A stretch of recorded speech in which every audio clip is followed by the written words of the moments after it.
Welcome to JB Outdoors. Today we're in the kitchen. Jay, we've harvested one deer so far this year.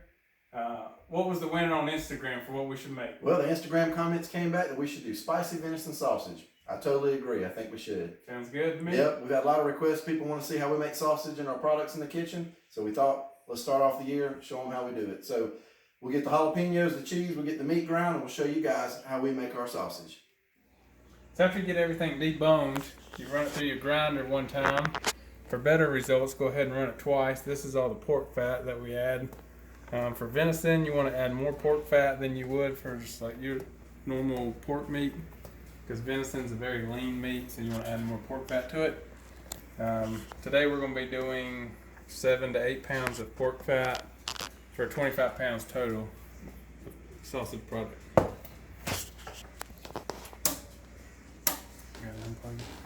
It helps when you plug it in.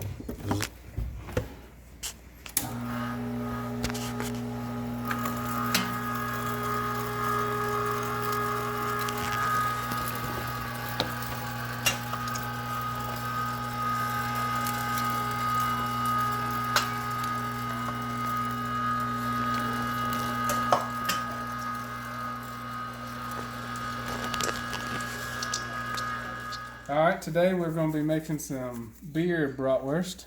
We decided we give this a try. We're going to spice it up with some pepper jack cheese and some diced up jalapenos. Left a few extra seeds in there for a little flavor. We'll add those in just a minute, but first, just going to add a little seasoning to it. We've got our pork fat. We've got our deer meat ground up. We're going to start mixing.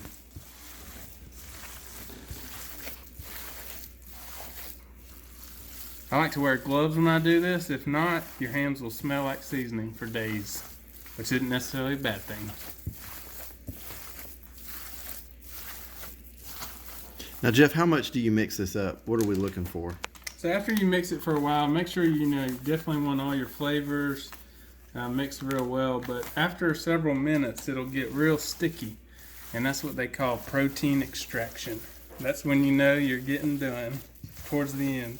That protein extraction will help bind the flavors and the meat together, give a nice solid product.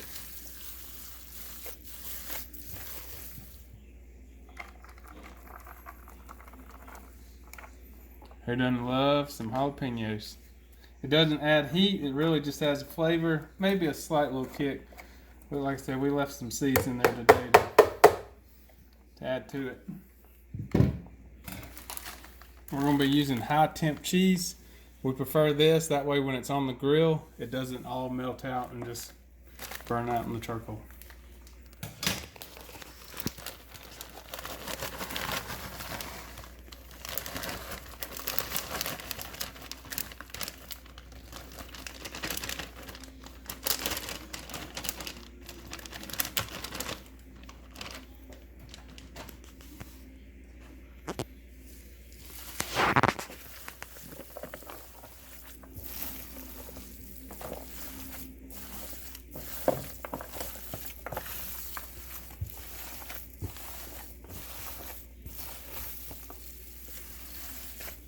Alright, you can see how this meat's starting to get a little bit thicker. See how it's just kind of sticking to each other, sticking to your fingers a little more. That's the protein extraction. You want to mix up your product until you get to that point. So when you get to that point, the magic is starting to happen. That'll help it stick together inside the casing so it's not falling apart on top of the grill. So now that we have the meat all mixed up and ready to go, the next part, we got to stuff it in our sausage casings. We're choosing a natural sausage casing for the brats today. We've got a hank of casings, and a hank is basically just a measurement, so it's about 100 yards of sausage casing here. These are hog intestines. They've been cleaned, washed, processed, and we're going to get those washed out, rinsed out real good. They come dehydrated and packed in salt. So we get those rehydrated and washed, and then now we're going to load them onto the stuffing tube. We're using about a 20 millimeter horn here because the sausage casing is about a 32 millimeters. So obviously you want that horn a little smaller than the actual size of the casing. Now, when we actually start pressing the sausage through the stuffer, it actually works better if we have two people, one person to kind of press and then one person to kind of guide the sausage as it comes out of the horn and the casing onto the sausage.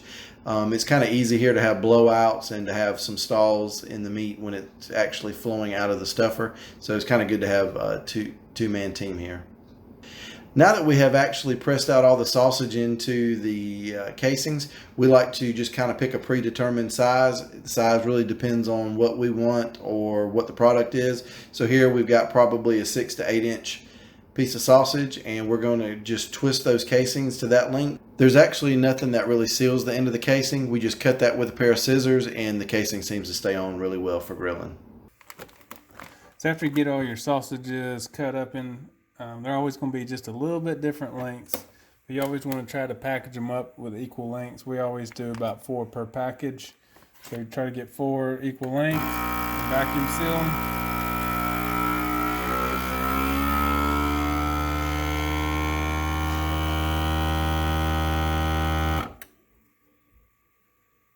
And then the vacuum pack sealer helps keep it fresh in the freezer. Not that our stuff stays in the freezer that long, but it just helps keep it fresh, makes it look professional, clean, just makes it look good. There you go.